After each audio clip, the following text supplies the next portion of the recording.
Esta noche exploramos la vida y la mente de Vincent van Gogh, el pintor holandés cuyo arte, locura y pasión lo convirtieron en uno de los genios más incomprendidos de la historia.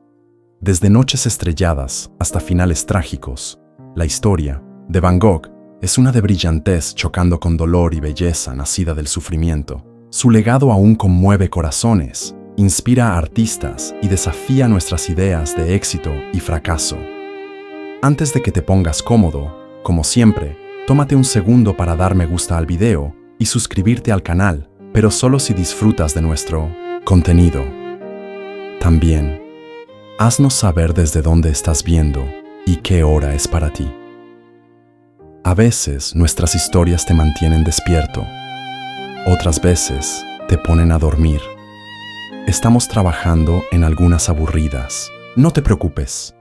Ahora, atenúa las luces, enciende un ventilador para ese zumbido relajante y sumerjámonos juntos en el mundo de Vincent van Gogh. Vincent Willem van Gogh nació el 30 de marzo de 1853 en el pequeño pueblo de Zundert, en el Pinzot-Zee, sur de los Países Bajos. Su nacimiento fue tranquilo, pero su momento fue inquietante. Exactamente un año antes, sus padres habían dado a luz a otro hijo, también llamado Vincent, que nació muerto. Enterraron a ese niño y le dieron a su próximo hijo el mismo nombre. Vincent creció sabiendo que justo fuera de la iglesia local, una lápida llevaba su nombre y fecha de nacimiento, con solo un año de diferencia. Imagina lo que eso hace en la mente de un niño. Era el mayor de 6 hijos nacidos de Theodorus van Gogh, un ministro protestante, y Anna Cornelia Carbentus, una mujer con pasión por la naturaleza y el dibujo. Su familia era religiosa, estructurada y modesta. Desde muy temprano, Vincent era diferente, sensible, serio, retraído. A menudo vagaba solo por el campo, mirando campos, árboles y cielos. La naturaleza, incluso entonces, le hablaba de una manera que las personas a menudo no lo hacían.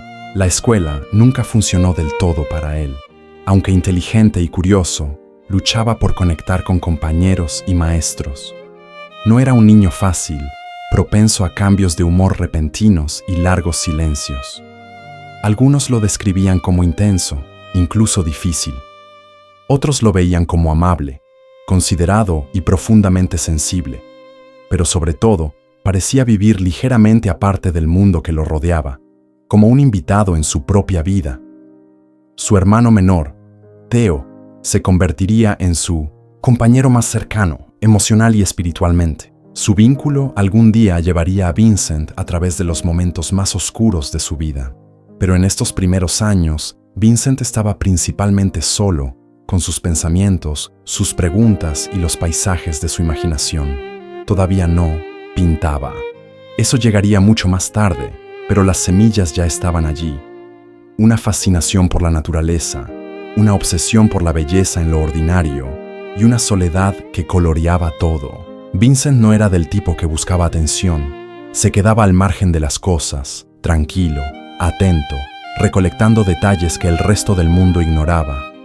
Incluso entonces estaba claro que este no era un niño ordinario, y quizás, en el fondo, Vincent sabía que caminaba por un camino que pocos podían entender. Una vida de color, dolor y belleza lo esperaba justo adelante. Pero por ahora era simplemente un niño de silencio. A medida que Vincent entraba en sus últimos años de adolescencia y principios de los 20, el mundo esperaba que encontrara dirección, una carrera, un propósito. Pero el camino de Vincent se negaba a enderezarse. En cambio, se retorcía, se detenía y retrocedía. Intentó encajar en el molde que la sociedad ofrecía, pero algo dentro de él siempre resistía. Su tío, un exitoso marchante de arte, lo ayudó a conseguir un trabajo en la firma Goupil & Cie. Vincent se mudó a La Haya, luego a Londres y más tarde a París, rodeado de galerías, coleccionistas y el negocio del arte. Pero para Vincent, este no era el mundo de belleza y emoción que anhelaba. Era comercio, frío, mecánico. Su pasión se desvaneció. Se volvió de mal humor, retraído, y finalmente lo despidieron. En Londres, se enamoró de una mujer que lo rechazó, y el dolor fue agudo. Este desamor, junto con su creciente incomodidad en el mundo del arte, comenzó una nueva fase en su vida, marcada por un anhelo espiritual. Se volvió hacia la religión, con la esperanza de servir a algo más grande que él mismo. Se entrenó brevemente para convertirse en ministro, pero reprobó sus exámenes de teología. Luego se dedicó al trabajo misionero en una pobre región, minera de Bélgica conocida como el Borinage. Allí, entre los trabajadores cubiertos de hollín y las familias hambrientas, Vincent intentó vivir como Cristo, regalando sus posesiones, durmiendo en el suelo, abrazando la pobreza. La iglesia vio esto como fanatismo y lo despidió. Fue otro fracaso, otra puerta cerrada. Pero en esta oscuridad, algo inesperado se agitó. Comenzó a dibujar a los mineros, a los trabajadores, a las personas a su alrededor, no con pulcritud o técnica, sino con empatía, con sentimiento. Su lápiz se convirtió en una forma de entender el sufrimiento, de reflejarlo y quizás de aliviarlo. A los 27 años, después de años de inquietud, rechazo y confusión, Vincent tomó una decisión tranquila. Se convertiría en artista, no porque prometiera éxito o elogios. No tenía ilusiones al respecto, sino porque sentía que era la única forma honesta de expresar lo que llevaba dentro. Su camino hacia el arte no fue uno de ambición. Era supervivencia, una forma de procesar el mundo y su lugar en él, de convertir el caos interior en algo que otros podrían reconocer como hermoso. La decisión de Vincent de convertirse en artista no llegó con un relámpago. No hubo aplausos, ni una repentina sensación de dominio. Lo que llegó en su lugar fue el esfuerzo. Duro, incómodo, implacable. No tenía formación formal, ni pedigrí académico, ni apoyo real más allá de su hermano Theo, que comenzó a enviarle dinero en silencio para suministros y gastos de vida. Pero Vincent se lanzó de lleno al trabajo. Estudió anatomía, perspectiva y técnica con intensidad obsesiva. Copió bocetos de antiguos maestros y llenó cuadernos con los suyos propios. El arte se convirtió en su labor a tiempo completo, mental, física y espiritualmente. No era un pasatiempo, era una necesidad. Sus primeras obras eran oscuras y pesadas. Los marrones profundos, grises y negros, dominaban el lienzo. No estaban destinadas a encantar, estaban destinadas a decir la verdad. Vincent pintó campesinos en los campos, mujeres ancianas con chales, trabajadores agotados encorvados junto al fuego. Se sentía atraído por lo ordinario, por los rostros gastados y curtidos de la vida real. Una de sus primeras piezas significativas, Los comedores de patatas, fue un reflejo de esa visión. Una familia sentada alrededor de una mesa simple, iluminada por una sola lámpara tenue. Sus manos son ásperas, sus expresiones sombrías. Casi puedes escuchar el silencio entre ellos, sentir el agotamiento en la habitación. Vincent creía que era honesto, pero el mundo del arte lo rechazó.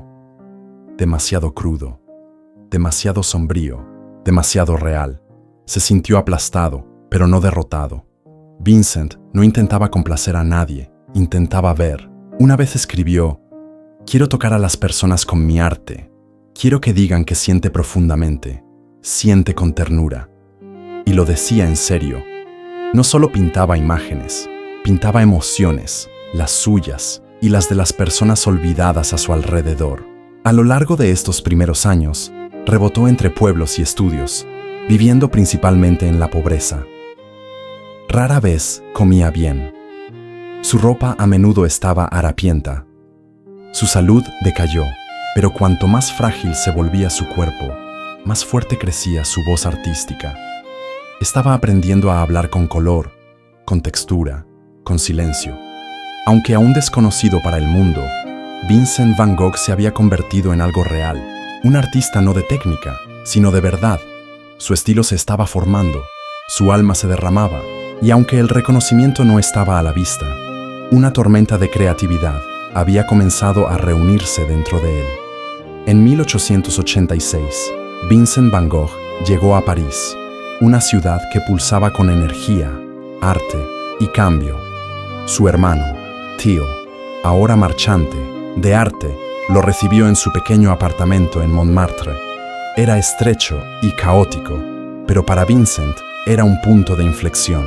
La escena artística de París era eléctrica y cambiaría para siempre la forma en que veía el mundo. Aquí conoció el impresionismo y su primo más suave, el puntillismo.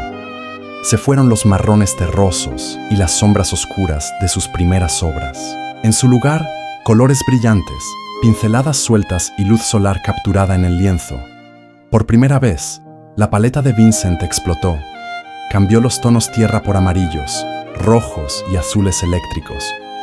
Los cielos grises de los Países Bajos dieron paso a cielos llenos de movimiento y estado de ánimo. También conoció a sus compañeros artistas Henri de Toulouse-Lautrec, Émile Bernard y Camille Pissarro.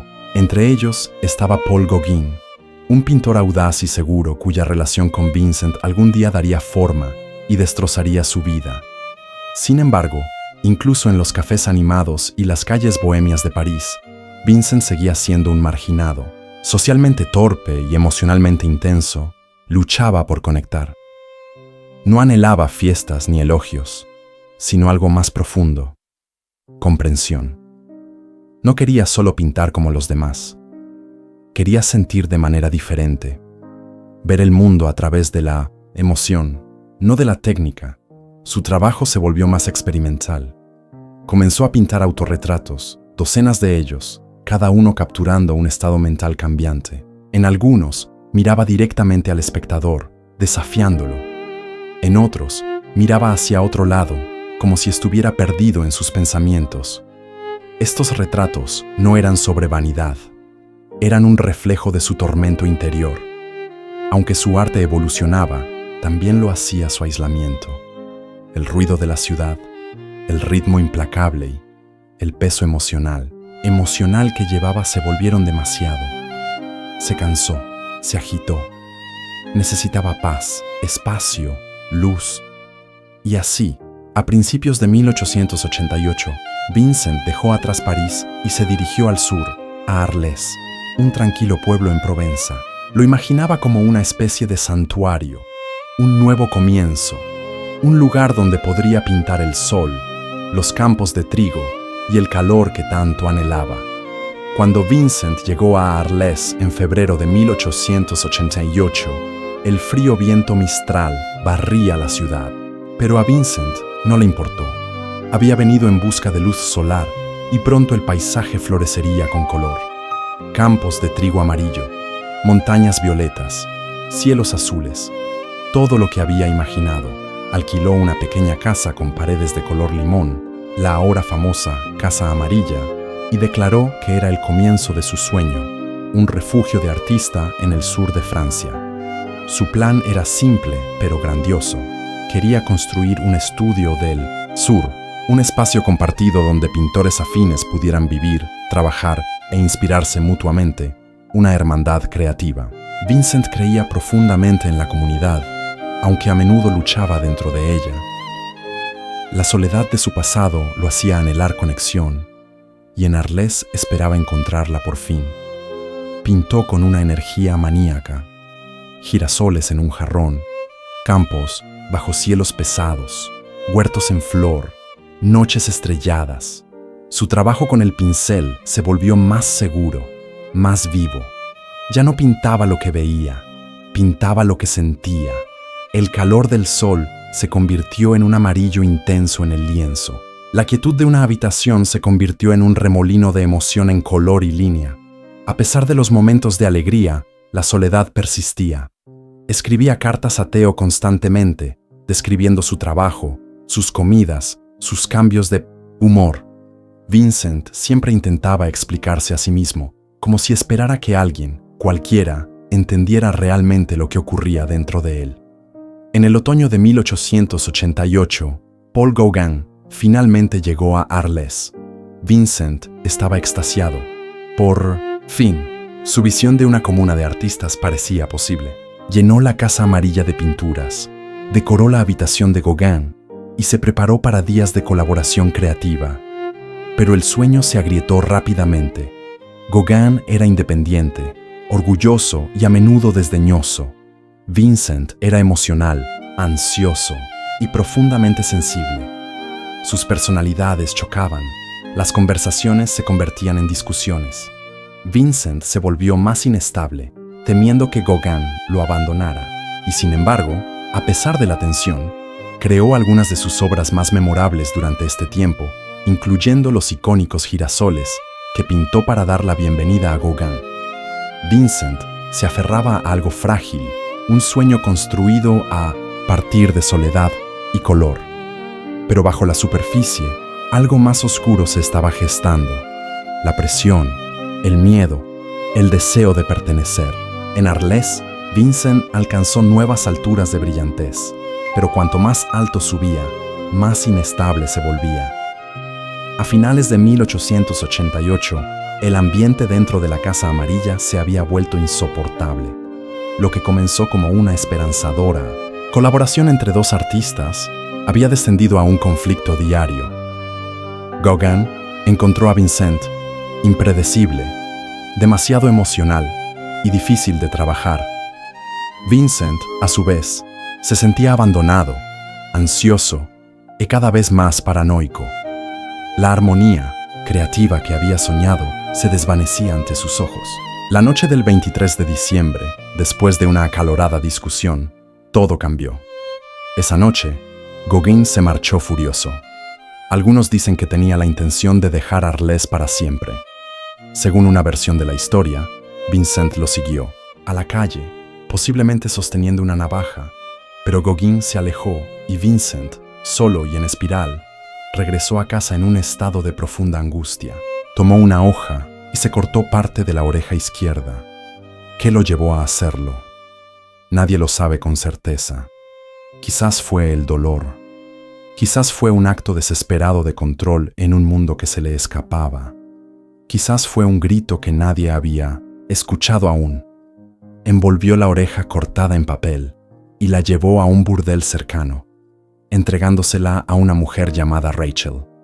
Luego colapsó. A la mañana siguiente, fue encontrado inconsciente y llevado de urgencia al hospital. La noticia se extendió por Arles de que el artista local había perdido la cordura. Multitudes se reunieron fuera del hospital. Los periódicos informaron del incidente. Gauguin se fue inmediatamente a París. Él y Vincent nunca más se volverían a ver. Mientras Vincent se recuperaba físicamente, su salud mental se volvió cada vez más frágil. Sufría alucinaciones y pérdida de memoria. Lloraba sin saber por qué. Rogaba a Theo que lo visitara y escribía cartas llenas de confusión, tristeza y vergüenza. A pesar de todo, continuó pintando. En el patio del hospital encontró consuelo en las pequeñas cosas: un jardín, un banco, un momento de luz. Pintó el patio del hospital en Arles, autorretrato con la oreja vendada y la viña roja, esta última siendo la única pintura que vendió en su vida. Pero algo se había roto, no solo en su mente, sino en su corazón. La Casa Amarilla, el Saint-Émouetsons sueño, el santuario ahora estaba vacío. Vincent estaba solo nuevamente, rodeado de susurros.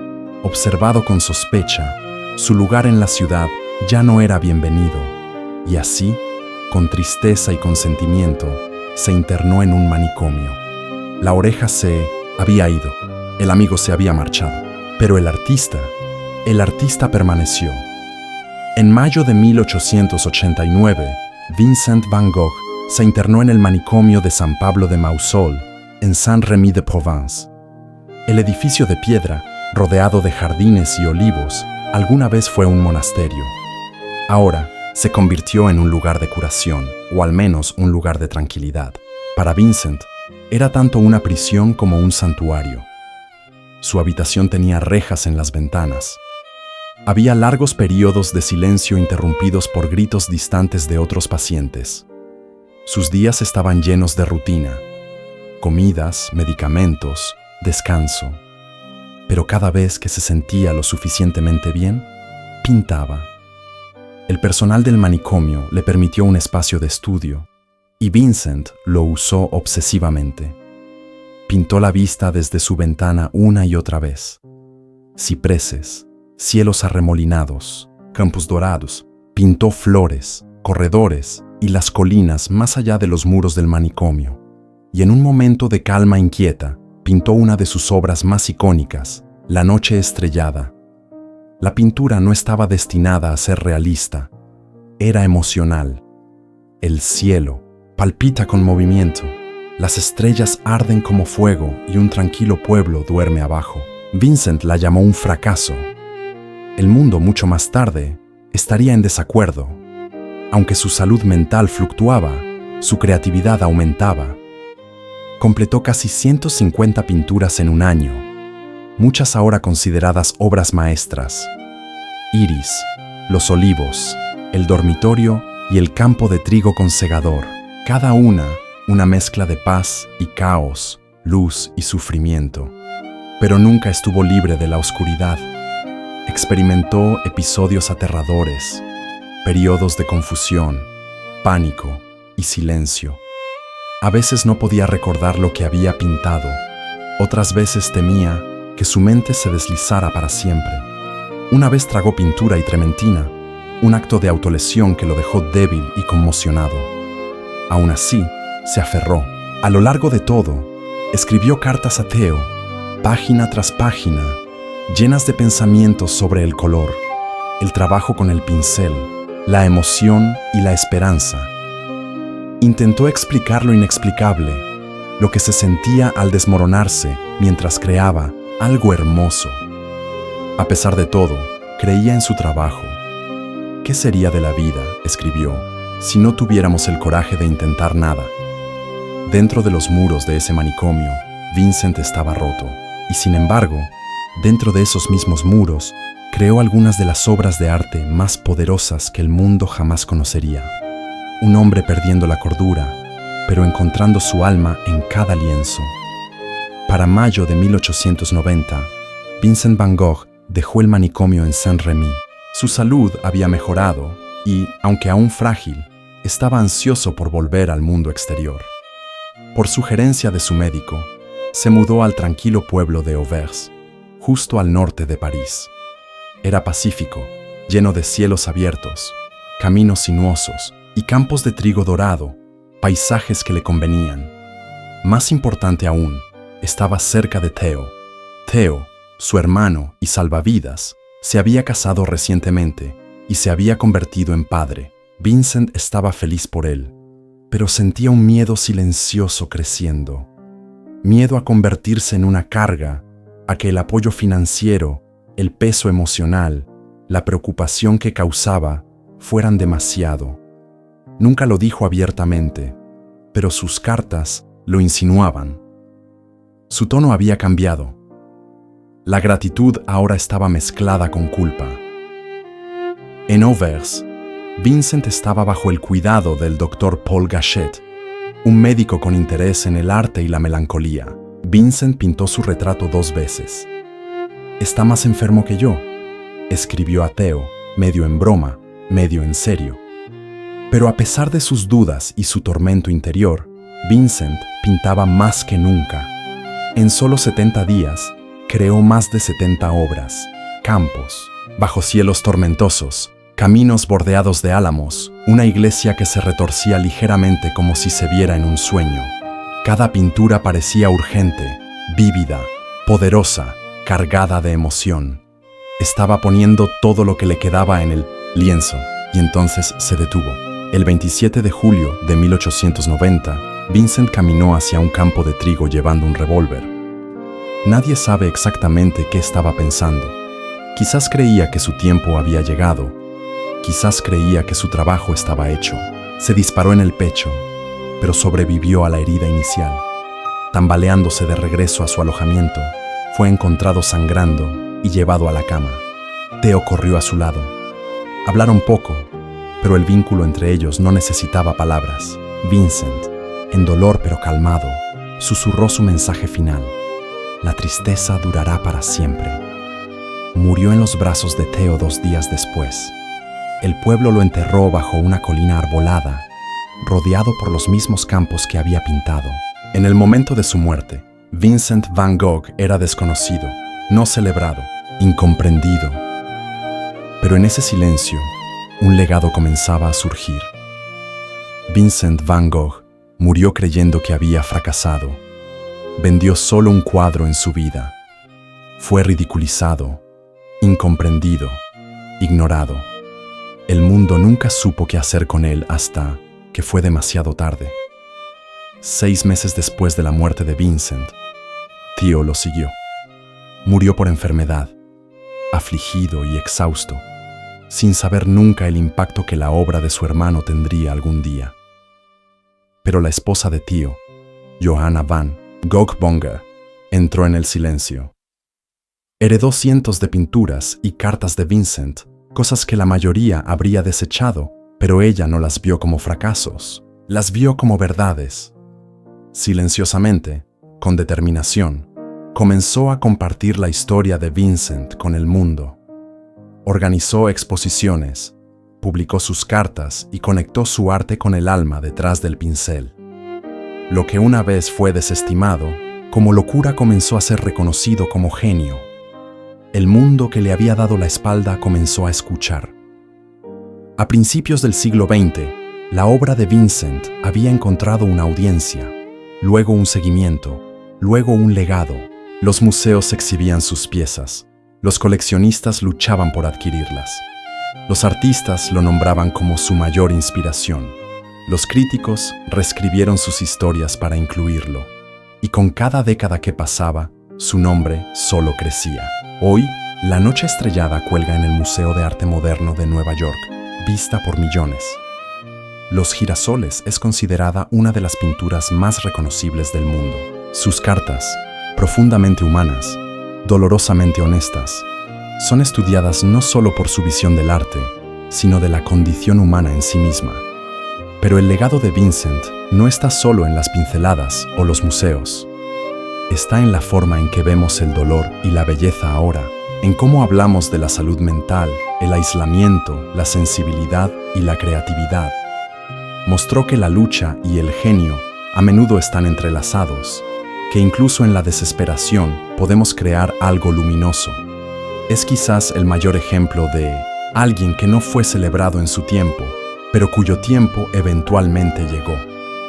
Bajo una colina tranquila en Auvers, Vincent yace junto a Theo, dos hermanos unidos para siempre, no solo por sangre, sino por creencia. Theo nunca dejó de creer en Vincent, y ahora nosotros tampoco. Del silencio vino el color, del sufrimiento, la belleza, y de una vida solitaria, una voz que aún habla suavemente, con poder, al mundo. Del dolor y el ritmo nació algo hermoso. El nacimiento del jazz no ocurrió de la noche a la mañana, y no surgió de la fama, el lujo o las escuelas de música pulidas. Surgió de algo mucho más profundo: dolor, resiliencia y alegría encontrada en las grietas de la adversidad. El jazz nació de la vida real, y la vida real, especialmente para las comunidades negras en el sur de Estados Unidos, estuvo marcada tanto por el sufrimiento como por el espíritu. Después de siglos de esclavitud, incluso la libertad llegó con lucha. El racismo, la pobreza y la exclusión definieron el mundo exterior. Pero dentro de las iglesias, hogares y vecindarios, la gente construyó algo más. Construyeron comunidad, construyeron música. Las canciones se convirtieron en formas de recordar, lamentar, rezar y celebrar. Los tambores llevaban memoria, las voces llevaban historia. Cada ritmo estaba cargado de algo sagrado y humano. Aquí es donde el jazz encontró sus raíces, no en una sola canción o solo, sino en la forma en que el dolor se llevaba con gracia y se convertía en ritmo. No estaba escrito, no fue creado para escenarios o críticos. Ocurrió en patios traseros, en esquinas de calles y en reuniones nocturnas donde el gospel se encontró con el blues, donde los ritmos africanos chocaron con las armonías europeas, donde la gente contaba sus historias no con palabras, sino con sonido. En Nueva Orleans, la ciudad donde el jazz tomaría su primer aliento, la vida estaba viva con música. Nacimientos, bodas, desfiles, incluso los funerales tenían música en su centro. Un funeral podría comenzar con himnos solemnes y lentos, para luego estallar en música alegre de metales una vez que el cuerpo había sido puesto a descansar. Era una forma de honrar tanto la tristeza del adiós como la belleza de una vida bien vivida. Este equilibrio entre el dolor y la celebración se convirtió en el latido del jazz en sí mismo. En aquellos primeros días, la música no tenía nombre. La gente simplemente tocaba, mezclaban estilos, improvisaban. Seguían el sentimiento más que la forma, y lentamente un nuevo sonido comenzó a tomar forma, uno que no podía ser encasillado, uno que doblaba las reglas, invitaba a los errores y daba la bienvenida a la libertad. Ese sonido era el jazz. No borraba la tristeza, bailaba con ella, no negaba la adversidad, la transformaba. Y en esa transformación nació algo extraordinario. El jazz surgió del dolor, pero llevaba alegría, llevaba vida y llevaba la prueba de que incluso en los lugares más oscuros, algo hermoso puede surgir. A principios del siglo XX, Nueva Orleans era diferente a cualquier otra ciudad de Estados Unidos. No era solo una ciudad portuaria, era un lugar de encuentro, un cruce de caminos, una mezcla viva de cultura, lenguaje, historia y sonido. Aquí es donde nacería el jazz, porque ningún otro lugar tenía los ingredientes como este.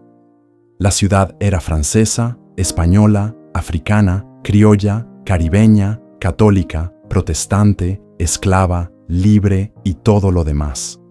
Cada grupo trajo sus propias tradiciones, música, instrumentos e historias. Y en lugar de permanecer separados, estas culturas chocaban todos los días. En el barrio francés podrías escuchar óperas o música de cámara flotando desde salones elegantes. En la Plaza Congo, los domingos encontrarías ritmos africanos en pleno apogeo, tambores, danzas y cantos transmitidos de generación en generación.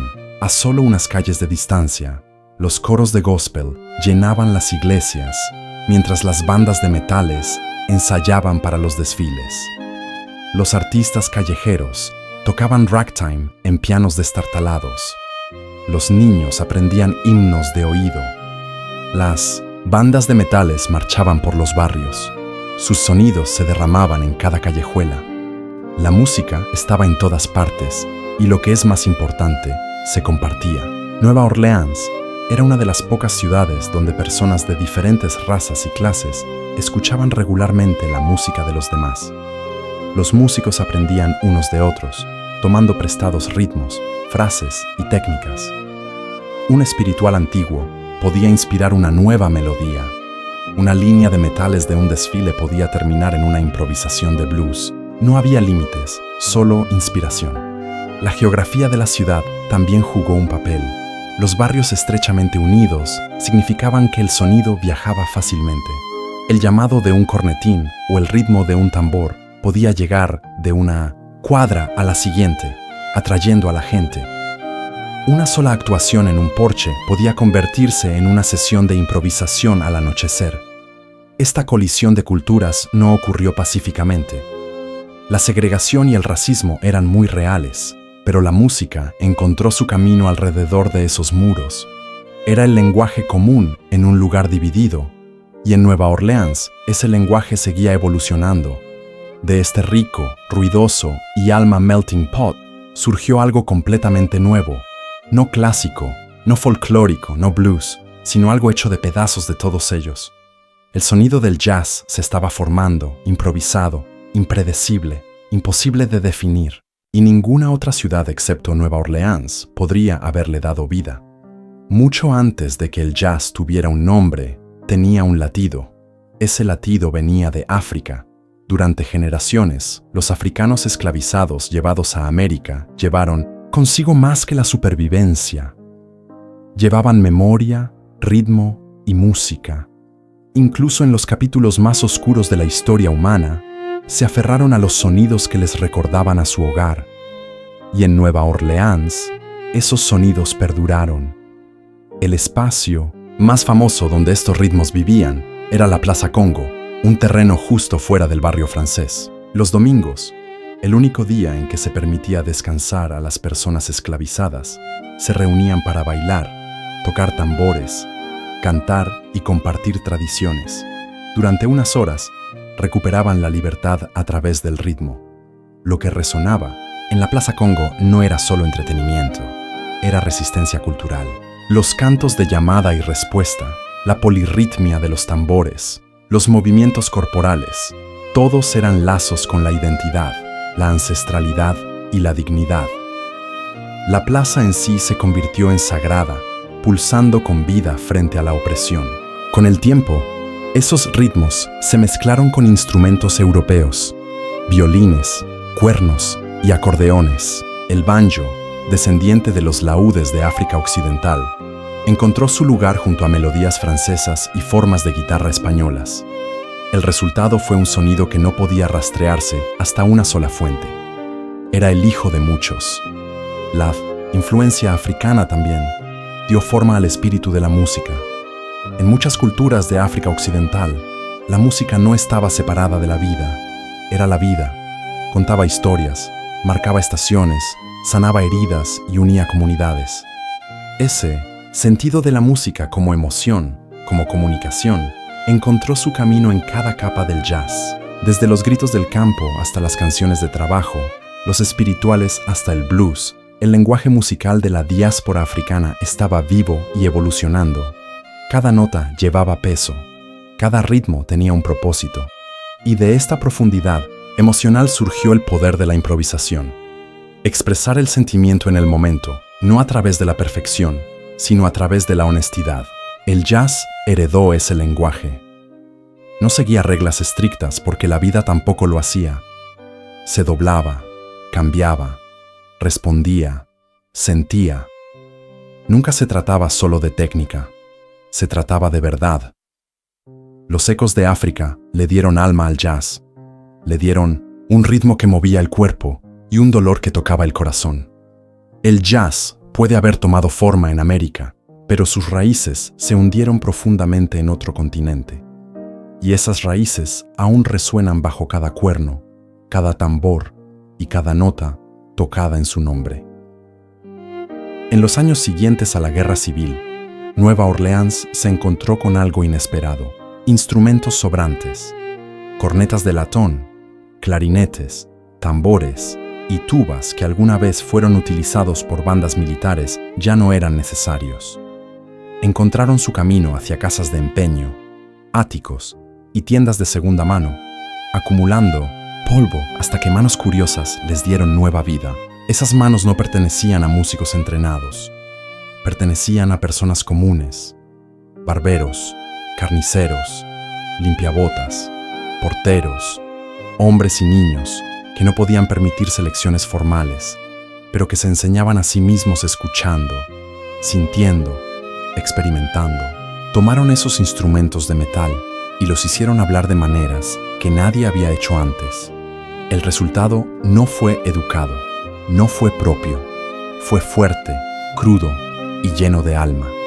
Estos músicos autodidactas no leían partituras, estaban inventando su propio lenguaje, doblando notas, deslizándose entre teclas, mezclando ritmos que no debían encajar. Y al hacerlo, hicieron suyos los instrumentos. La corneta se convirtió en una voz para contar historias. El clarinete tejía armonías como el suspiro de un cantante. Los tambores lo mantenían todo unido, constante pero impredecible.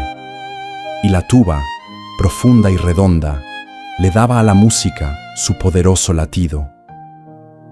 Cada calle de Nueva Orleans se convirtió en una especie de aula.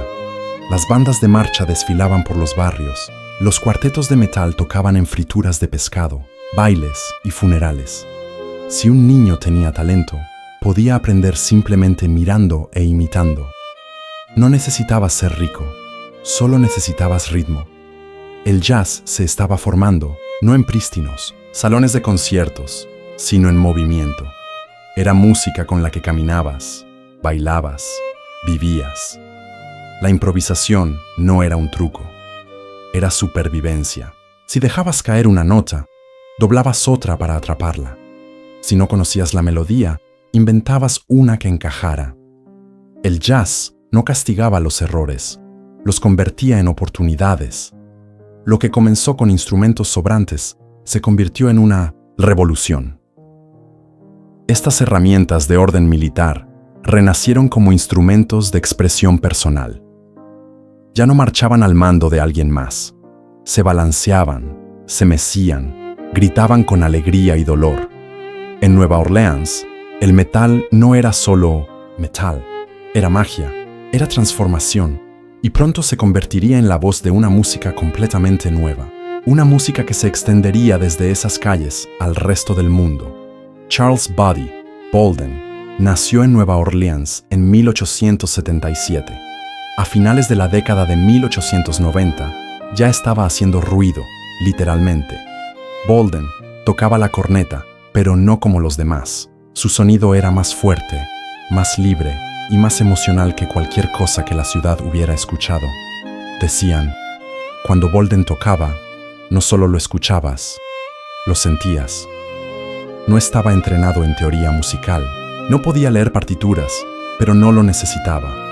Bolden tocaba por instinto. Tomó fragmentos de ragtime, blues, gospel y marchas de bandas de metal y los mezcló en algo nuevo. Su música no encajaba en una caja, se balanceaba, gritaba, lamentaba, tenía alma. Las multitudes lo seguían, los clubes se llenaban cuando actuaba, la gente bailaba hasta el amanecer. Su banda tocaba en salones de baile y en esquinas de calles, en desfiles y fiestas, en barrios difíciles y al otro lado del río. Se hizo conocido por una canción llamada Funky Butt, una de las primeras melodías de jazz jamás tocada así, que capturó la energía cruda e inapologética de su sonido. Pero lo que hizo especial a Bolden no fue solo el volumen o la improvisación, fue lo humano de su interpretación. Su corneta reía, lloraba, coqueteaba y confesaba. Hablaba cuando las palabras no podían. Trágicamente, la luz de Bolden ardió rápido. En 1907, con solo 30 años, sufrió un colapso mental. Fue internado en el manicomio estatal de Luisiana, donde permanecería el resto de su vida. Nunca grabó una sola nota. No existe audio sobreviviente de su interpretación. Todo lo que sabemos proviene de historias transmitidas por músicos, bailarines y fanáticos que recordaban cómo los hacía sentir. Sin embargo, incluso sin grabaciones, la influencia de Bolden resuena en el ADN del jazz. Músicos como Louis Armstrong luego lo acreditarían como el padre del sonido. La forma en que Bolden doblaba las notas, improvisaba libremente y tocaba con emoción, sentó las bases para todos los que siguieron. Era un misterio, un mito, un hombre que creó algo inmortal con nada más que una corneta, un corazón salvaje y un ritmo propio. Y aunque su voz se perdió en el tiempo, su espíritu vive, en cada solo, en cada swing y en cada nota tocada con alma. Si Buddy Bolden fue la llama salvaje que encendió la primera chispa del jazz, Jelly Roll Morton fue quien le dio forma. Nació Ferdinand Joseph Lamotte en Nueva Orleans en 1890. Se dio a sí mismo el nombre de Jelly Roll y se autoproclamó el inventor del jazz. Una afirmación audaz, pero arraigada en una innovación real. Donde Bolden trajo energía cruda, Morton trajo refinamiento. No domesticó el espíritu del jazz, pero le enseñó a bailar a tiempo. Jelly Roll era pianista, compositor y narrador. Para sus años de adolescencia, ya tocaba en burdeles, bares y garitos de juego, lugares donde la música tenía que ser animada, seductora y siempre entretenida. Absorbió todas las influencias que Nueva Orleans tenía para ofrecer. Melodías españolas, ritmos de ragtime, canciones folclóricas criollas y blues afroamericanos. Luego las mezcló en su propio sonido característico. Lo que hizo diferente a Morton fue su capacidad para escribir jazz. Compuso arreglos intrincados para múltiples instrumentos, convirtiendo las sesiones de improvisación en experiencias orquestadas. Sus famosas grabaciones de Red Hot Peppers no eran solo actuaciones, eran piezas cuidadosamente elaboradas, llenas de síncopas, pausas y cambios inesperados. Sin embargo, Jelly Roll nunca perdió el espíritu de la improvisación. Dejó espacio en sus composiciones para que los solistas brillaran, para que los riffs crecieran, para que la sorpresa se colara. Creía que el jazz no era solo música, era sentimiento, estilo y actitud. Y llevaba esa creencia como una insignia, a menudo, vistiendo trajes elegantes y hablando con el estilo de un showman. En 1926, cuando grabó Black Bottom Stomp y Dr. Jazz, el mundo comenzó a escuchar. Su música viajó mucho más allá de Nueva Orleans, llegando a Chicago y Nueva York, ayudando a colocar el jazz firmemente en el escenario nacional.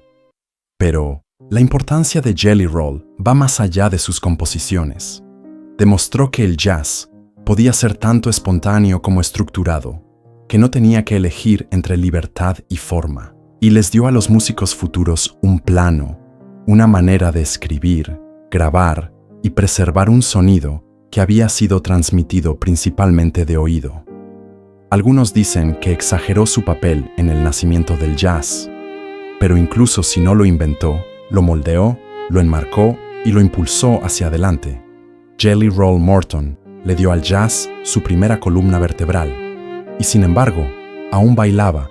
Si el jazz tuviera un latido, sonaría mucho como Louis Armstrong. Nació en 1901 en uno de los barrios más difíciles de Nueva Orleans, un área conocida como The Battlefield. Armstrong llegó a un mundo de pobreza y dificultades. Su padre se fue temprano, y su madre a menudo luchaba por llegar a fin de mes. De niño, trabajó en empleos ocasionales para ayudar a su familia. Y un día, después de disparar un pistola, en celebración del Año Nuevo, fue arrestado y enviado a un hogar para niños problemáticos. Pero ese hogar cambió todo.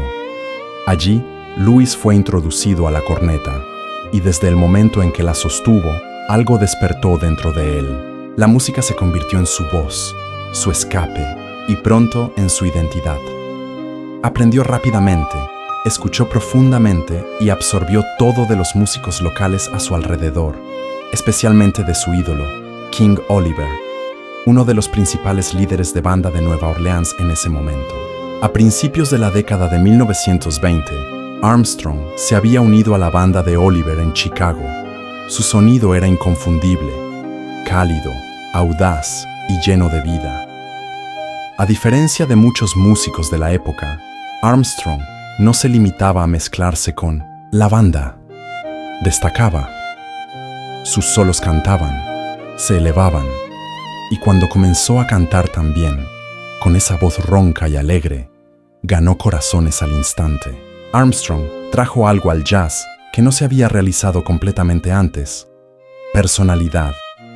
Convirtió los solos en conversaciones, hizo que su trompeta riera, llorara, bailara y soñara. Sus grabaciones con las bandas Hot 5 y Hot 7, como West End Blues y Heebie Jeebies, no eran solo actuaciones, eran momentos. El canto scat, que popularizó por accidente cuando dejó caer su hoja de letras durante una grabación, se convirtió en un elemento básico del jazz. Y su sonrisa, amplia, sincera y llena de travesura, se convirtió en un símbolo de la alegría que el jazz podía traer. Louis Armstrong no inventó el jazz, pero le dio su alma. Convirtió un sonido regional en una voz global. Cruzó barreras raciales con su música, inspirando a audiencias de todos los colores y generaciones. Donde otros tocaban notas, Louis contaba historias. Mostró al mundo que el jazz no era solo música, era sentimiento. Y nadie lo sintió más profundamente o lo compartió más generosamente que el hombre de The Battlefield con una trompeta en sus manos y el mundo en su corazón. A medida que el jazz comenzó a viajar al norte hacia Chicago, al este hacia Nueva York y eventualmente alrededor del mundo, Nueva Orleans siguió siendo su hogar sagrado.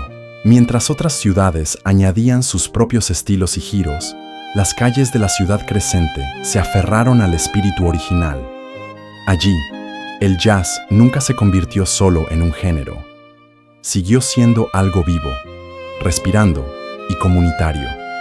En Nueva Orleans, el jazz no era solo para clubes nocturnos o salas de conciertos. Era parte de la vida cotidiana. Podías escucharlo en desfiles de barrio, fiestas de cumpleaños, actuaciones callejeras y, más famosamente, en funerales de jazz.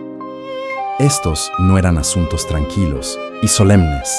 Eran viajes emocionales, comenzando con tristeza y terminando en celebración. Un funeral de jazz comenzaba con un himno lento y doliente.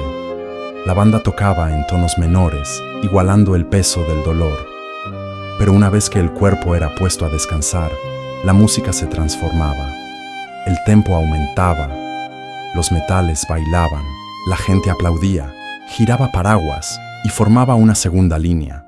Un grupo de bailarines y seguidores que convertían el luto en movimiento.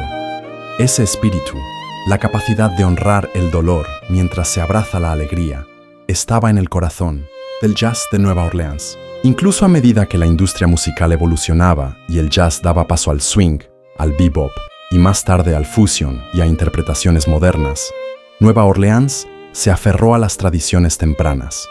Los músicos transmitían las canciones de oído, no solo a través de lecciones, sino viviendo la música. Los niños crecían viendo a tíos y vecinos tocar en porches y esquinas de calles. Los instrumentos a menudo se compartían. Los fanáticos estaban hechos de primos, compañeros de clase y viejos amigos.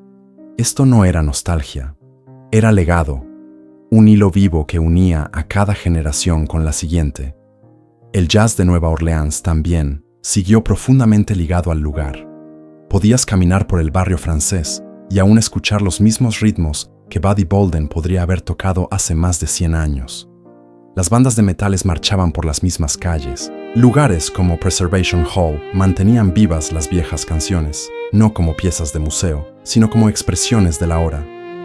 En una ciudad moldeada por la alegría y la tragedia, las inundaciones y los festivales, el jazz era la música que llevaba su alma. Había sobrevivido a guerras, pobreza, racismo e incluso desastres naturales, porque el jazz no era solo algo que Nueva Orleans había creado, era algo que necesitaba, una voz que nunca había dejado de cantar. En el siglo desde su creación, el jazz ha viajado lejos. Ha sido reimaginado en los humeantes clubes de Nueva York, resonado en las salas de conciertos europeas y mezclado en géneros desde el hip hop hasta el rock y el clásico. Se convirtió en un lenguaje hablado a través de culturas, un símbolo de libertad, creatividad y alma. Pero no importa cuán lejos llegara, el jazz nunca olvidó de dónde venía.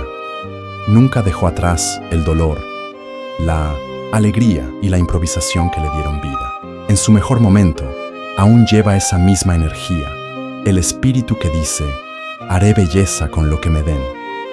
Ese espíritu vivió en la corneta de Buddy Bolden, resonando a través de campos abiertos, sin grabación, que probara que alguna vez estuvo allí. Vivió en el piano de Jelly Roll Morton, creando las primeras composiciones de jazz mientras aún dejaba espacio para la sorpresa. Vivió en la trompeta y la voz de Louis Armstrong, rompiendo barreras y derritiendo corazones con cada nota. Y vive hoy en los desfiles de Nueva Orleans, en los dedos de jóvenes músicos aprendiendo viejas canciones, en las segundas líneas que bailan por las calles de la ciudad, negándose a dejar que el dolor camine solo. Vive en el silencio antes de un solo, en el swing de un redoblante cepillado, en el grito de un saxofón que no puede ser explicado. El jazz perdura no porque fuera perfecto, sino porque fue honesto. Nació del dolor y fue moldeado por la alegría. Creció a través de la lucha y surgió a través de la esperanza. Nos enseñó que la música no necesita un guión, que a veces lo más poderoso que puedes hacer es sentir, improvisar y seguir adelante. De las aceras agrietadas de Nueva Orleans surgió algo eterno. Del dolor y el ritmo nació algo hermoso. Y aunque los nombres puedan cambiar, Los instrumentos pueden variar y las canciones pueden evolucionar. El alma del jazz sigue tocando suavemente, audazmente, siempre. La mañana del 7 de diciembre de 1941 comenzó tranquilamente en Pearl Harbor, una extensa base naval situada a lo largo de la costa sur de Oahu, Hawái. El sol se elevó suavemente sobre el Pacífico, proyectando un cálido resplandor sobre las aguas. Las palmeras se mecían con la ligera brisa. Las gaviotas volaban sobre sus cabezas. Los barcos en el puerto, algunos de los más poderosos de la Armada de los E.U., descansaban en el ancla, brillando bajo la luz de la mañana. Para los hombres estacionados allí, era un domingo como cualquier otro, un día de descanso. Algunos dormían hasta tarde, agradecidos por el ritmo más lento. Otros escribían cartas a casa, tomaban café o leían el periódico. Se preparaban servicios religiosos. Se servía el desayuno en los comedores. Para los pocos afortunados, era una oportunidad para disfrutar de la playa o ir al pueblo. No había razón para alarmarse. No había tensión en el aire ni sensación de amenaza. Hawái, por toda su importancia estratégica, parecía estar a mundos de distancia de la guerra que se desarrollaba en Europa y Asia. La vida en Pearl Harbor avanzaba con un sentido de orden, rutina y comodidad. A bordo de los acorazados, los marineros realizaban sus deberes habituales. Algunos fregaban las cubiertas, otros montaban guardia. Los oficiales revisaban las listas, los mecánicos inspeccionaban el equipo. Los enormes buques, el Arizona, Oklahoma, West Virginia y otros, estaban tranquilos, llenos de actividad, pero ajenos a lo que se avecinaba. En los campos de aviación cercanos, los aviones estaban alineados, alas expuestas, desprotegidas. Nadie esperaba problemas en esas primeras horas. Todo parecía normal. Sin embargo, a solo unas pocas cientos de millas de distancia, una fuerza de ataque japonesa ya estaba en el aire. Más de 180 aviones moviéndose en silencio a través del océano, volando bajo el radar. Su misión, asestar un ataque sorpresa que paralizaría a la flota del Pacífico de los Estados Unidos de un solo golpe. Pero aquí en tierra, en Pearl Harbor, no había advertencia. Solo el habitual zumbido de los motores, el olor a sal en el aire y los tranquilos sonidos de las rutinas matutinas. Era una mañana pacífica, la última que muchos conocerían. A las 7:48 am en punto, el cielo sobre Pearl Harbor cambió. Sin previo aviso, la primera ola de aviones japoneses irrumpió desde el norte. Un total de 183 aviones, entre cazas, bombarderos y aviones torpederos, llenaron el horizonte en una formación ajustada, sus motores rugiendo bajo sobre el agua. Para quienes estaban en tierra, fue algo repentino e irreal. Un sonido que no pertenecía a un domingo. La calma de la mañana se hizo añicos. En cuestión de segundos, el aire estalló con el sonido de ametralladoras, explosiones de bombas y motores rugientes. Los aviones japoneses se lanzaron hacia el puerto con una precisión aterradora, apuntando a acorazados, cruceros, destructores y campos de aviación en oleadas sincronizadas. Los marineros a bordo de los barcos se apresuraron a sus puestos de acción. Muchos estaban descalzos, sin camisa, todavía poniéndose sus uniformes mientras corrían, pero había poco tiempo para reaccionar. Las bombas explotaban en las cubiertas, los torpedos se estrellaban contra los cascos, los aviones caían del cielo como rayos. En tierra, el caos estalló en el campo Hickam y otras bases aéreas cercanas. Los aviones estaban alineados ala con ala, blancos perfectos para las incursiones de ametrallamiento y las bombas incendiarias. Los hangares estallaron en llamas. Los cuarteles fueron destrozados. Los hombres agarraron rifles y dispararon al cielo con poco efecto. El USS Arizona recibió un impacto directo en su pañol de municiones delantero. La explosión fue instantánea y catastrófica. Una columna de fuego se elevó hacia el cielo y el barco comenzó a hundirse de inmediato, arrastrando a cientos de hombres con él. El USS Oklahoma fue alcanzado por múltiples torpedos, volcándose en menos de 15 minutos. Los marineros, atrapados, golpeaban el casco volteado, esperando que alguien los escuchara. Algunos fueron rescatados, muchos no. El humo se elevó sobre el puerto, espeso y asfixiante. El aceite ardiente cubría la superficie del agua, encendiéndose a medida que los marineros se sumergían tratando de escapar. El aire estaba lleno de sonidos de alarmas, gritos y el asalto constante desde arriba. Los japoneses habían logrado una sorpresa total. Para muchos, el ataque parecía durar para siempre. En realidad, fueron poco más de 90 minutos desde el inicio hasta el final. Pero en esa breve ventana de tiempo, un puerto tranquilo se convirtió en un campo de batalla. Los barcos fueron destrozados, se perdieron vidas y la ilusión de seguridad en el paraíso se había ido para siempre. El día ya no era pacífico, era un punto de inflexión en la historia escrito en fuego. Pearl Harbor había sido construido para proteger, una fortaleza de barcos, acero y fuerza alineada con acorazados que se creía invencibles. Pero en la mañana del 7 de diciembre, esa ilusión se hizo añicos.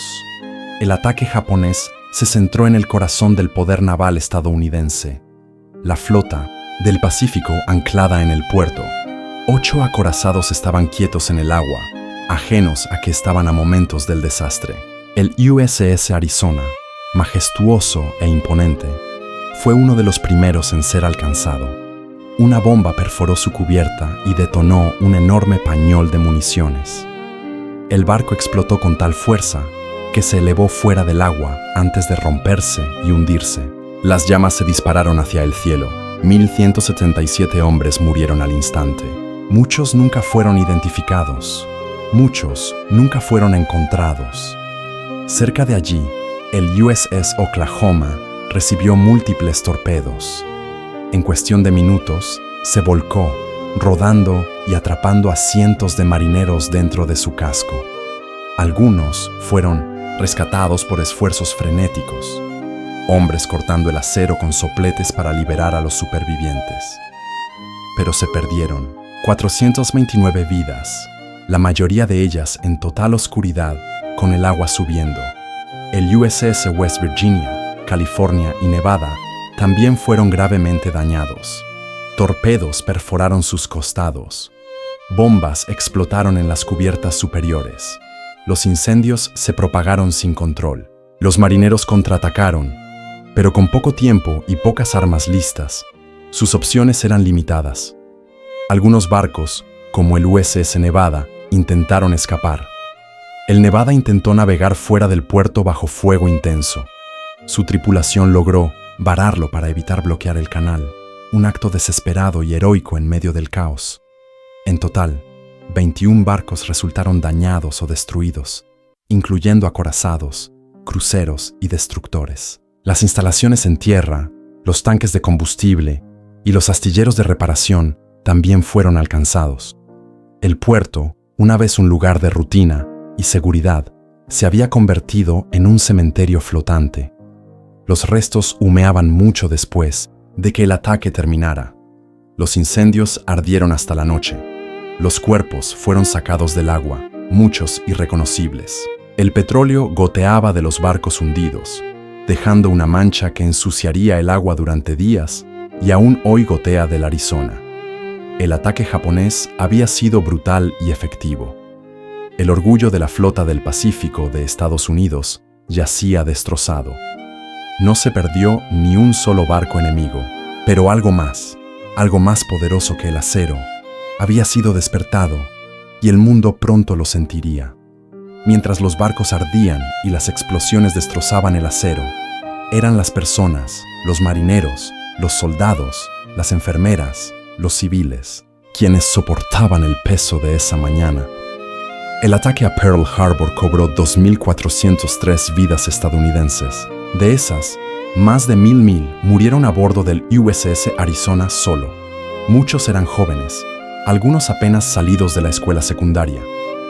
Se habían alistado en tiempo de paz, pero murieron en guerra sin previo aviso, sin oportunidad de defenderse. En medio del caos, hubo actos de valentía en todas partes. Marineros arrastrando a compañeros heridos a un lugar seguro, zambulléndose en aguas en llamas, maniobrando cañones con las manos desnudas y sin órdenes, solo por instinto. En tierra, el caos era igual de real. Civiles y personal militar, por igual, fueron alcanzados en el fuego cruzado en campos de aviación, como Hickam Field y Wheeler Army Airfield. Las bombas destrozaron los cuarteles. Los aviones fueron destruidos en tierra. Los que sobrevivieron ayudaron a llevar a los heridos, convirtiendo los hangares en centros de triaje de emergencia. Con suministros escasos y caos por todas partes, los equipos médicos usaron lo que podían. Las mesas de la cocina se convirtieron en superficies de operación. Los cinturones se convirtieron en torniquetes.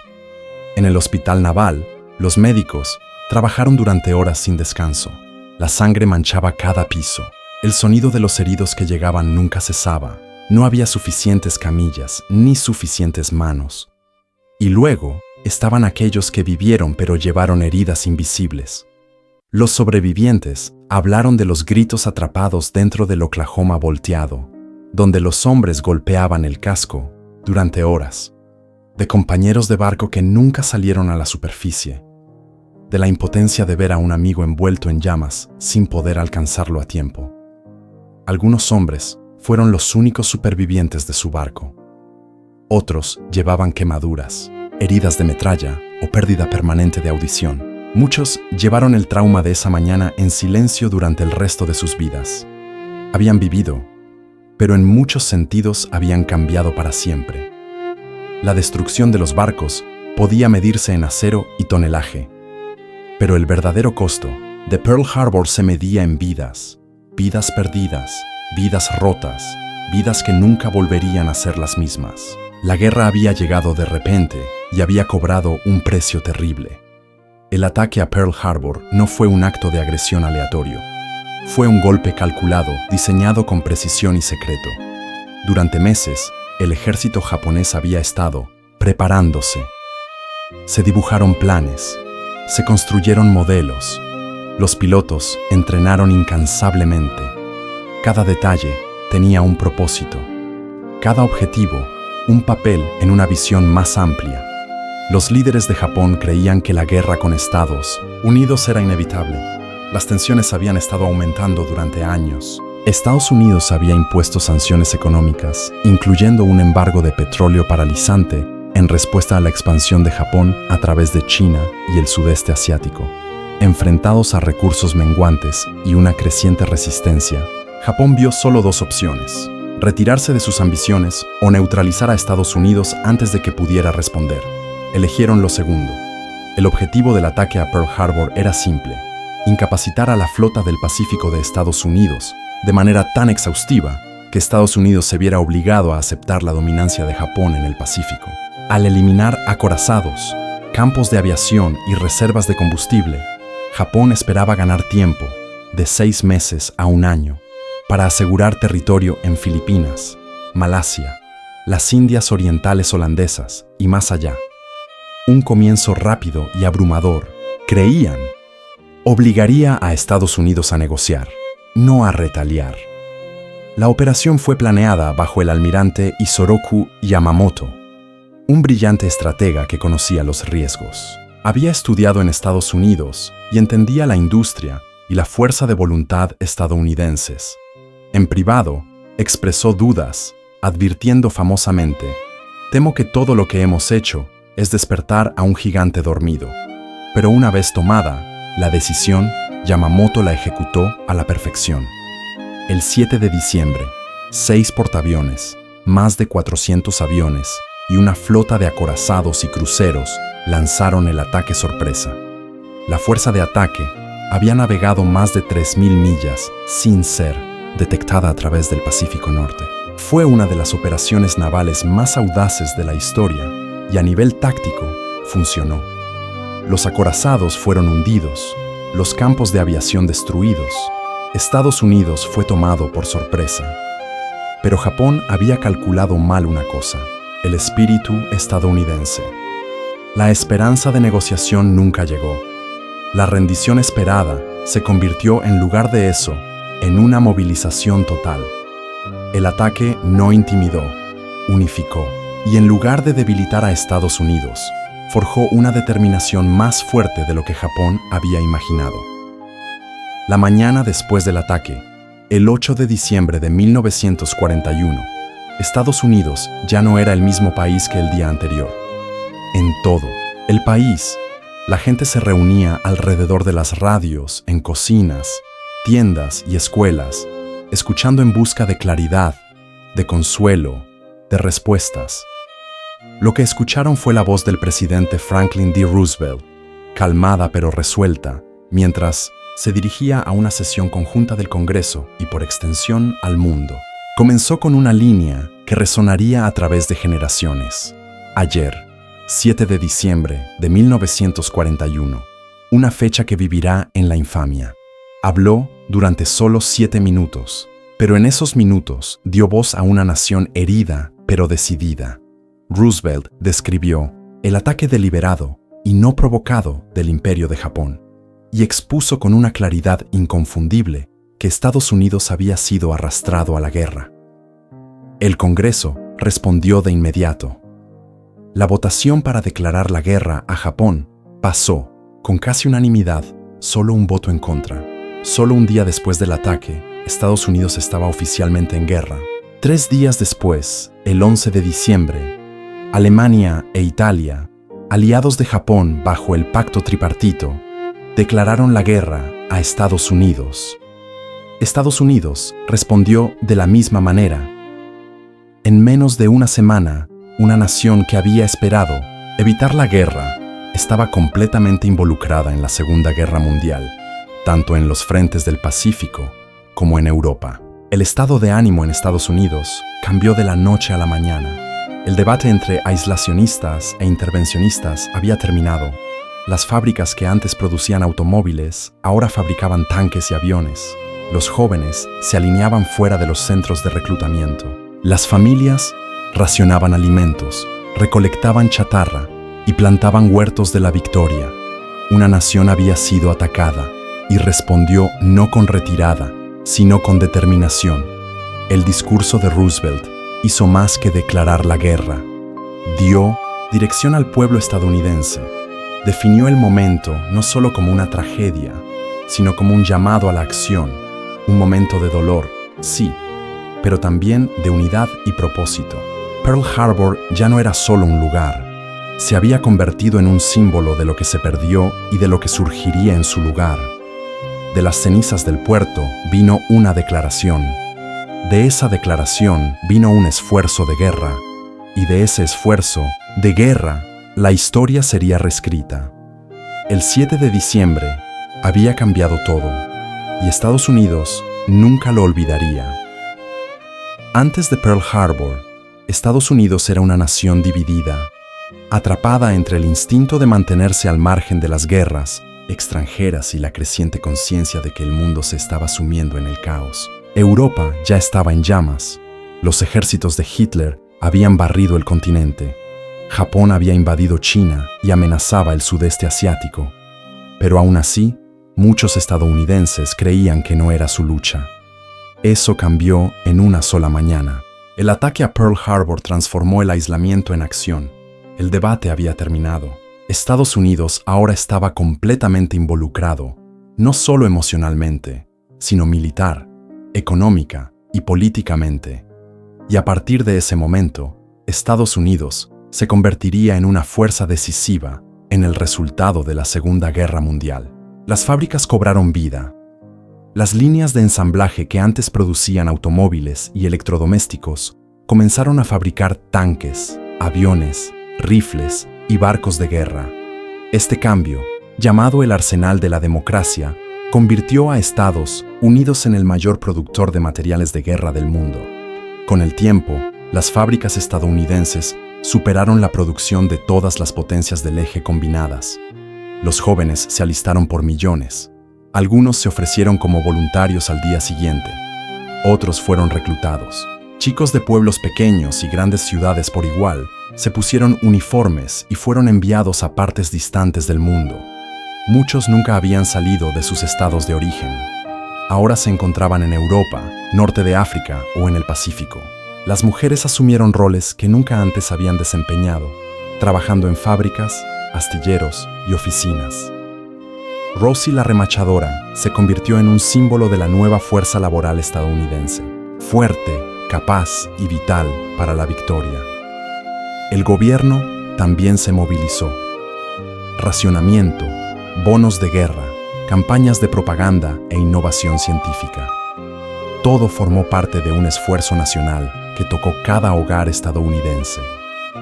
Y más allá de las fronteras, las alianzas comenzaron a solidificarse.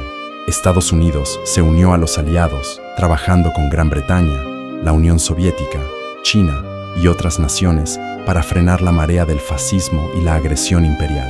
El ataque a Pearl Harbor había sido destinado a destruir el poder estadounidense, pero hizo lo contrario. Lo encendió, lo enfocó, y al hacerlo, redefinió no solo la guerra, sino toda la trayectoria del siglo XX. Un solo amanecer de violencia había despertado a un gigante dormido, y de ese despertar surgió una fuerza que ayudaría a liberar al mundo y a definirlo para generaciones venideras. Para aquellos que vivieron el ataque a Pearl Harbor, la guerra no terminó cuando cesaron los bombardeos. La supervivencia para muchos vino con una pesada carga. En los días siguientes, el puerto estaba tranquilo de nuevo, pero no de la misma manera. El agua, antes calma y reflectante, ahora contenía restos y manchas de petróleo. Los barcos quemados estaban medio hundidos, el olor a humo permanecía en el aire. Los buzos fueron enviados a los restos, no solo para recuperar equipos, sino también para recuperar a los muertos. Algunos cuerpos nunca serían encontrados. Para los sobrevivientes, el trauma no era algo que pudieran dejar atrás. Muchos habían perdido amigos, compañeros de camarote, hermanos, hombres con los que habían desayunado solo horas antes. Habían presenciado el horror en su forma más cruda. Barcos explotando, hombres saltando a aguas ardientes, tripulaciones enteras desapareciendo bajo las olas. Algunos llevaban heridas físicas, quemaduras, metralla, miembros rotos. Otros se alejaron sin un rasguño, pero con recuerdos que nunca podrían borrar. Sonidos, olores y vistas que regresaban en sueños. Algunos nunca volvieron a hablar de ello. Otros lo revivieron todos los días. Esta era la carga invisible de la supervivencia. Algunos sobrevivientes experimentaron culpa. ¿Por qué ellos y no otra persona? ¿Por qué habían sido salvados mientras otros quedaron atrapados o murieron? Estas preguntas, sin respuesta e inquietantes, los siguieron mucho después de que terminara la guerra. Sin embargo, en medio del dolor, muchos encontraron formas de honrar lo que habían soportado. Contaron sus historias, visitaron memoriales, regresaron a Pearl Harbor año tras año, parándose en silencio en la cubierta del memorial del USS Arizona, mirando hacia el agua donde descansan sus compañeros. Y a medida que pasaban las décadas, sus voces se convirtieron en parte de una memoria más grande, no solo de pérdida, sino de resiliencia.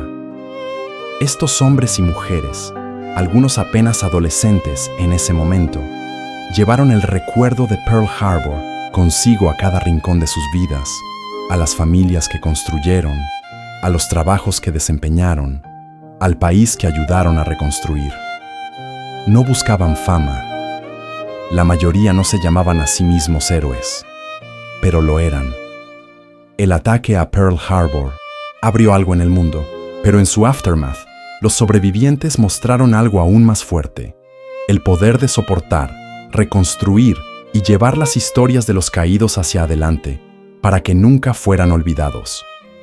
Hoy, Pearl Harbor no es solo una base militar, es un lugar de recuerdo. Han pasado más de 80 años desde la mañana del 7 de diciembre de 1941, pero el recuerdo sigue vivo, preservado en la historia, contado por generaciones y honrado por aquellos que aún caminan por sus orillas. El puerto, que alguna vez resonó con explosiones y sirenas, ahora guarda un silencio tranquilo, roto solo por el sonido de las olas y el suave zumbido de los barcos que pasan.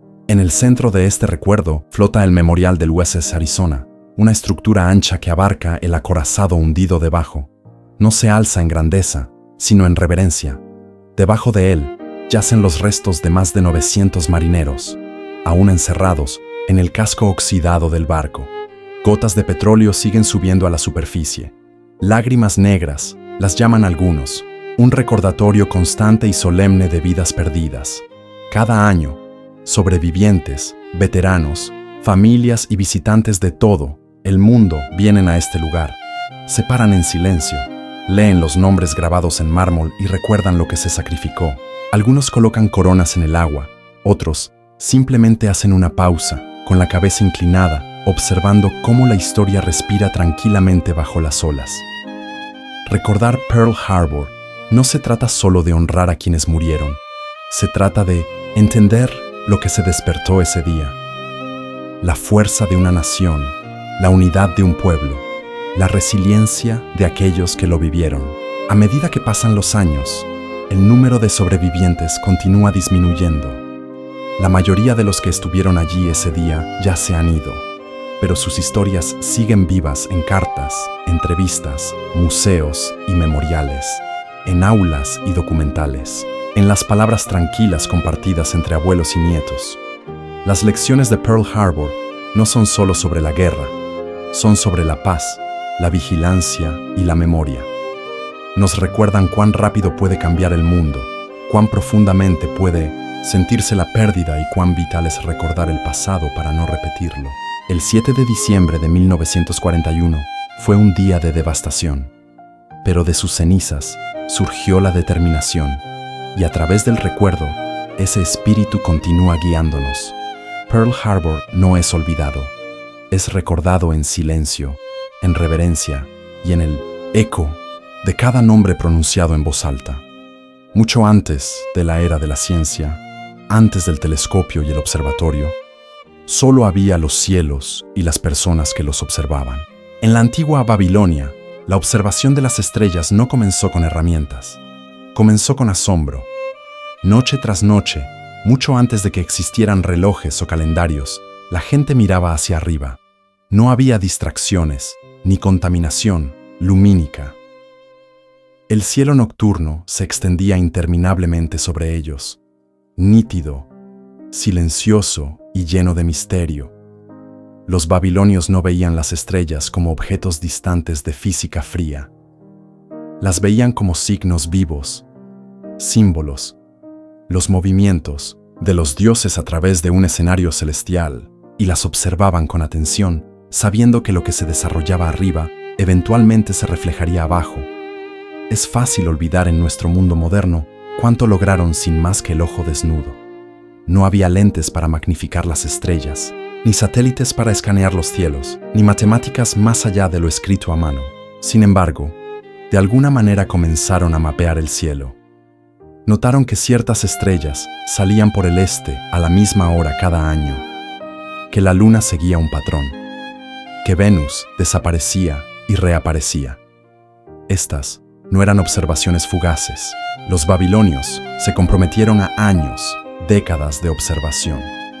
Los padres enseñaban a los hijos, los sacerdotes entrenaban a los aprendices. El conocimiento pasaba en silencio como el fuego de una antorcha a otra. No eran solo curiosos.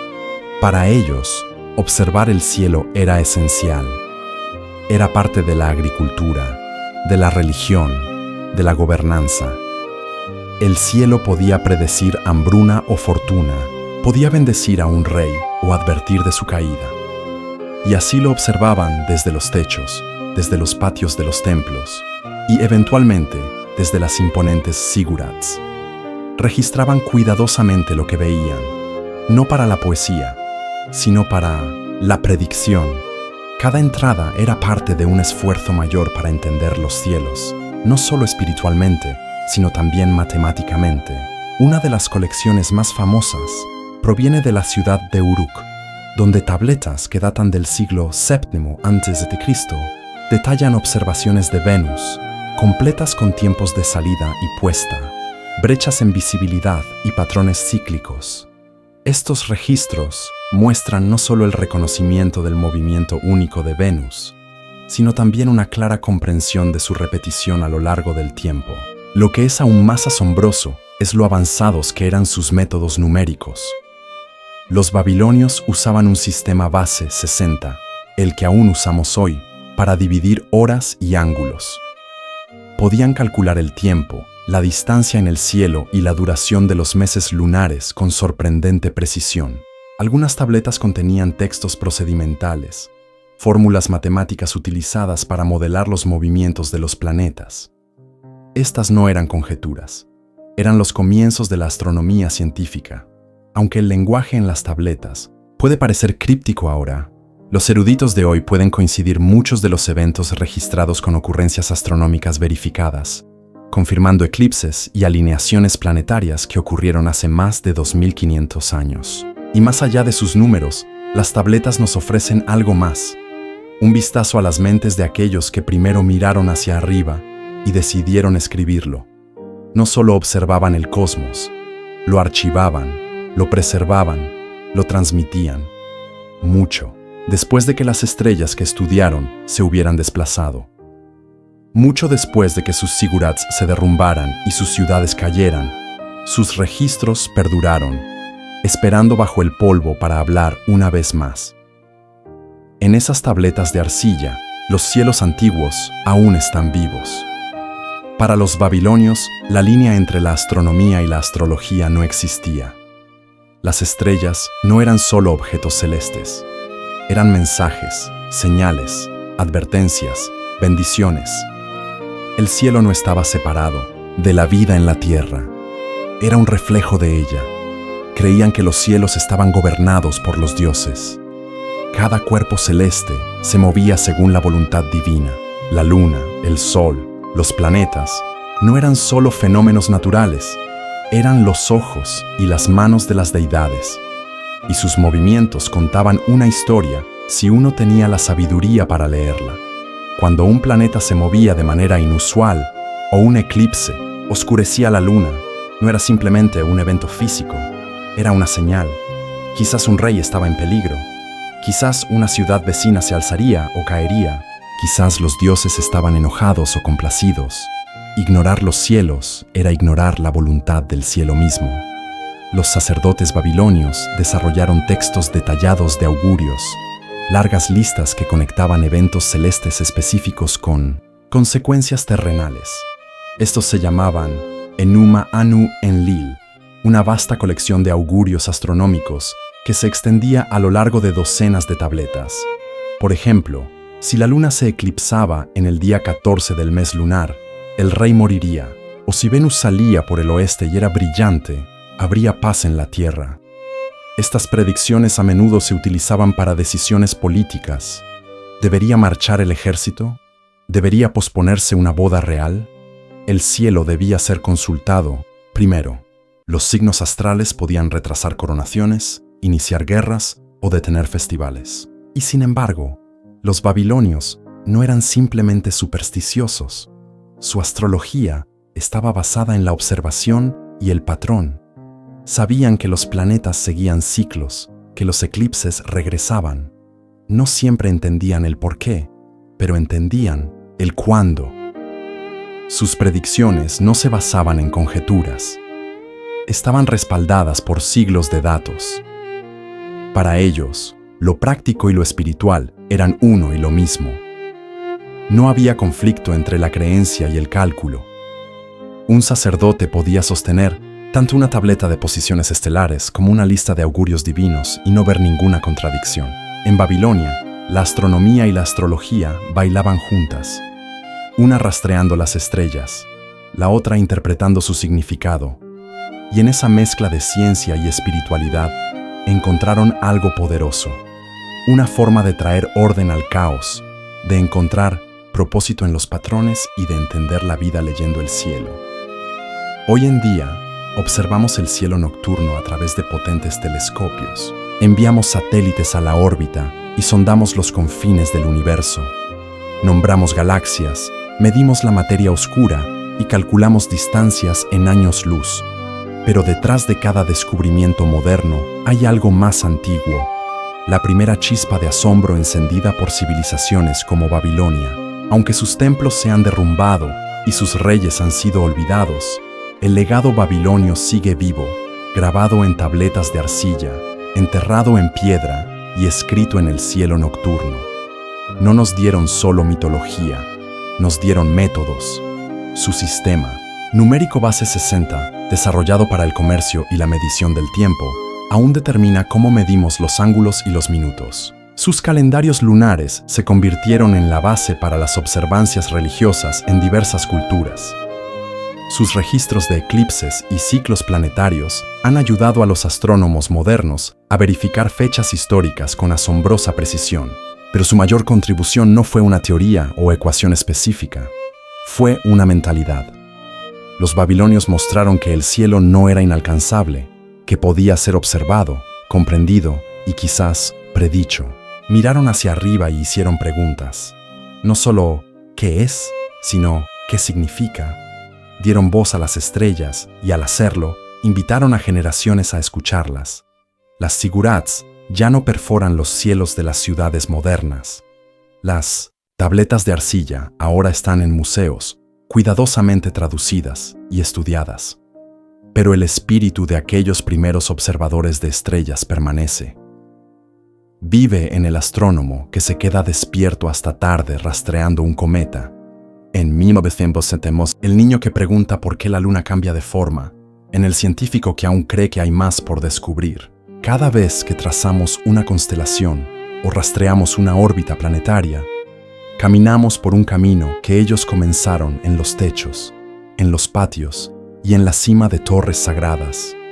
No tenían telescopios, no tenían matemáticas modernas, pero tenían curiosidad, paciencia y un profundo sentido de asombro. Desde la tierra entre dos ríos, bajo el dosel de estrellas antiguas, los babilonios construyeron un puente entre el cielo y la tierra, y a través de ese puente, aún caminamos, en silencio, con humildad y siempre mirando hacia arriba.